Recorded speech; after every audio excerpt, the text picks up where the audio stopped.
Hi guys, welcome to Code Bashers. Today's question is combination sum. In this question, we are given an array of distinct integer and a target integer. We have to return a list of all unique combination of target where the chosen number sum to target.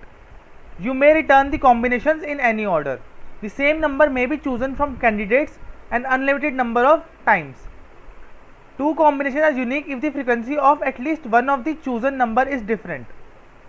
See, for example, here we are given a candidate array that is 2, 3, 6, 7 and a target that is 7. We have to find the combinations from this array which results in whose elements sum of elements result in the target equal to 7. And in this question we can do one more thing, that we can take a particular number infinite times, that is we can take it any number of times. So the output are the combination. So first combination is 2, 2, 3, that is 2 is taken 2 times and 3 is taken 1 time. So their sum will be equal to the target, that is 7. Another combination is 7 itself. These are the two combination and we have to return the unique combination. 2 and 3 candidate 2, this is. Now example 2, our input array is 2, 3, 5 and our target is 8. So we have to find the combination. So we can see that these are the combination. First combination is we take 2 4 times, so it will sum to 8. Another combination is 2, 3, 3, another is 3, 5. So we can see that these combinations are unique and we can use a particular number multiple times. So now let's straight away dive into the code. We know that we have to use a particular number infinite times. So in this case we have to find all the possible combinations which are present with that number. So how can we do it? When we have to when we have a question, we have to generate all the possible combination. So this question is of recursion type, that is backtracking, because we have to first find the first combination and then using that combination we have to find the second combination. So in this we will be using a backtracking approach. So first of all what we'll do, see, we have to return a vector 2D vector. So first we will form a vector 2D vector which we have to return. We will name it answer. We will form a vector again, that is int v. It will store our current combination, that is this whole is a vector which we have to return, and this 2, 2, 2, this particular combination is also a vector. So this vector will store a particular combination. Now what we will do, we will sort the input array. Why we are sorting the input array I will tell you later. So we will first sort the input array.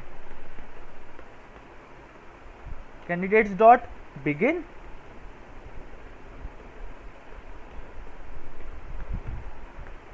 dot end. So we have sorted the input array. Now we know that we have to do a recursion in this question. So we have to form a new function in which we can call the recursion function. So see, we will make a new function. In that we will pass our answer. That will store the final answer. We will pass our v, that will store the current combination.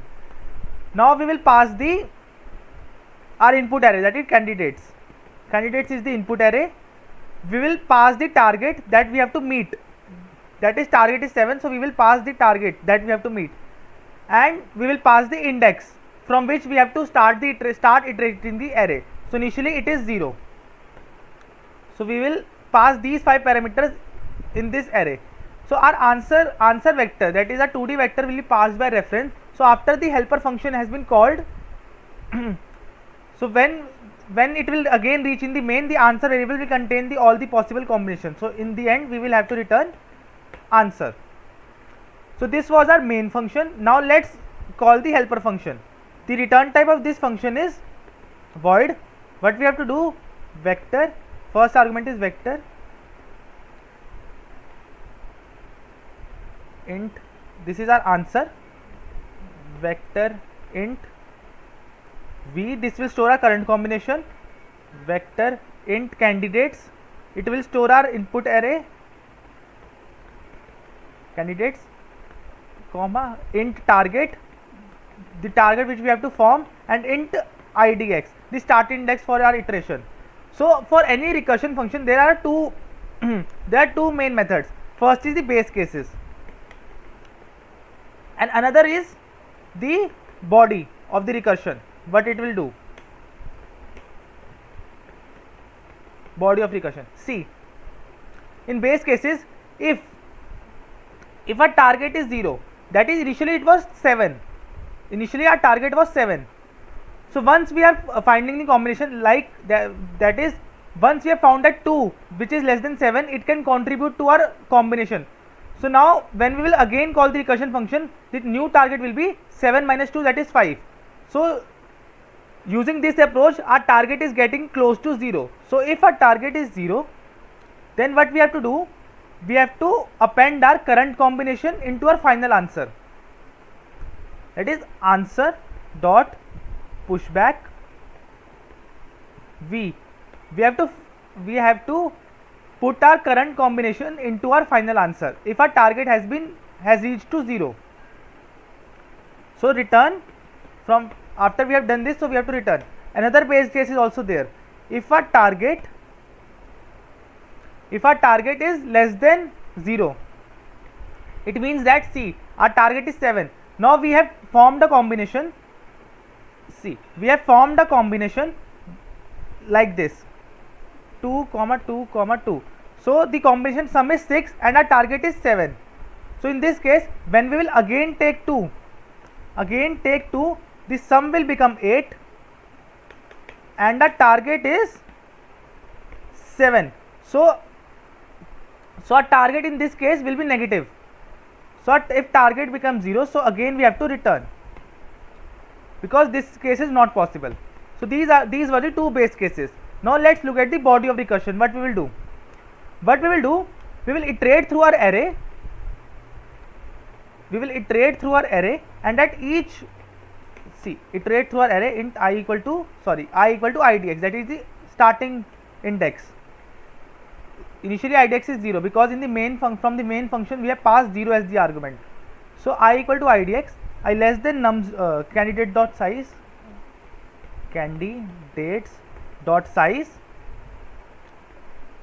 I plus plus. So in this what we have done, we have iterated through our whole candidates array starting from idx till the length of the array, and we will check if our current value candidates I is less than or equal to target. I will later dry run the code. Let's just look at the situation now. If candidates I is less than target, then what we will do, we will append that element in our current combination, that is we will append that element, that is candidates of I, in our current combination, that is V represents the current combination, and will again call the recursion function helper. Here we have passed answer, our V, our candidates, our target. Now target will become, since we have included this element, that is we have included 2 in our current combination, so our new target will be 7 minus 2, that is target minus candidates I, and we will return the idx only.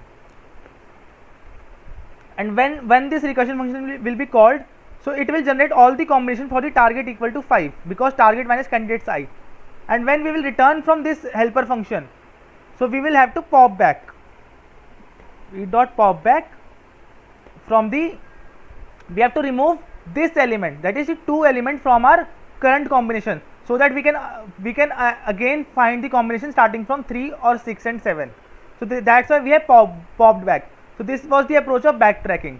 Now this was the case if candidates I is less than target, means target is 7 and our candidates I is 2. So this 2 can be included in a combination. But what if, see, what if this was the case, our current element is 4 and current target remains is 3. So in this case what will happen, see, suppose our array is this 4 5 6. We have to note that our array is sorted 4 5 6 and target is equal to 3. So in this case what will happen, see, is if our candidates I is less than target, it means that candidates I, that is 4, is less than 3. So it is not the case. If 4 is not less than 3, when we will include 4 in our combination, our target will become less than 0. Our target will become less than 0. So that will not be the valid combination. So in this case what we will do, else break, because if 4 is not less than 3, that is the ith element is not less than target, then the elements which are greater than ith element will also not be less than target. So therefore we will break from here. Therefore we have broke from here, and after this loop has ended we will return. So this was the entire code of this question. Let's just run it.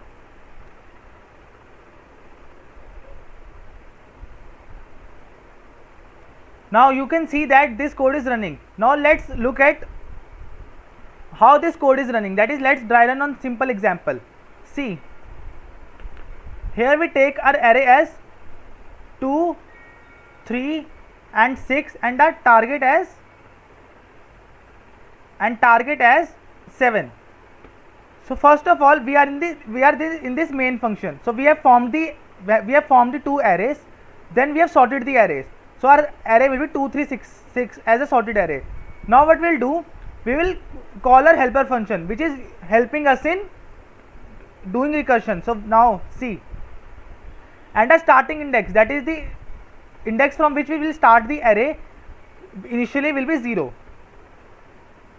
So first we have reached the helper function. We will see if this condition is fulfilling or this condition is fulfilling. So both of these base conditions are not fulfilling, so we will move towards the body of recursion.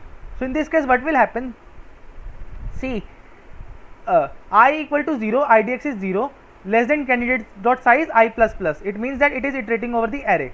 Now if candidates of I is less than equal to target, it means we are at 2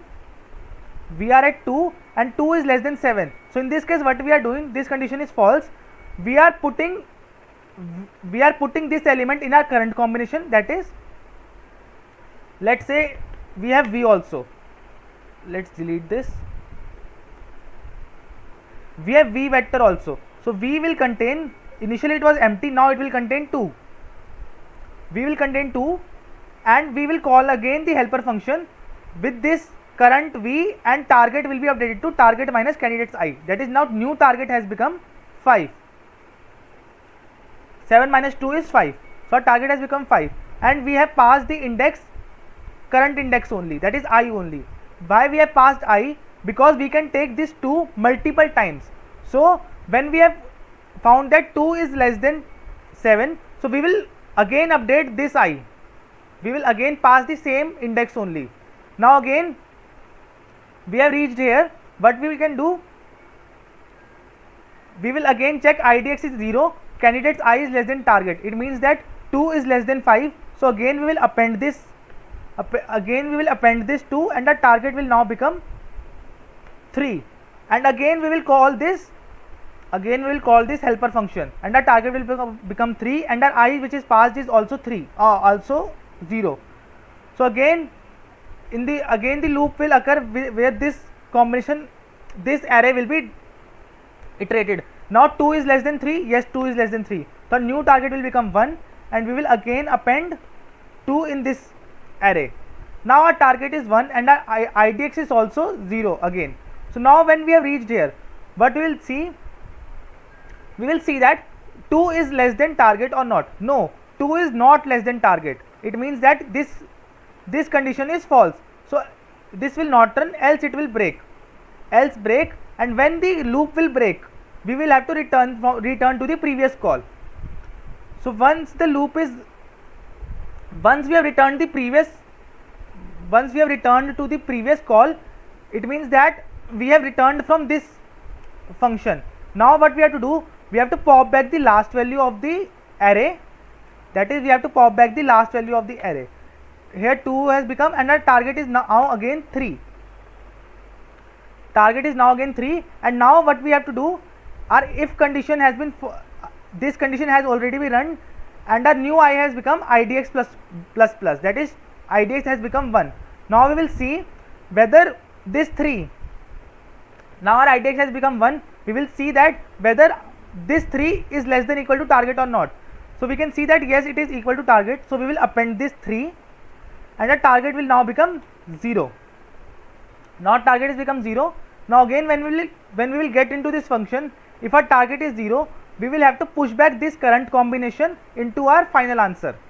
So we will push back this answer. We will push back this as our combination in the answer variable, and this process will continue till we find all the combination. So this was a simple dry run for one combination only. I hope guys you liked the video. Thank you.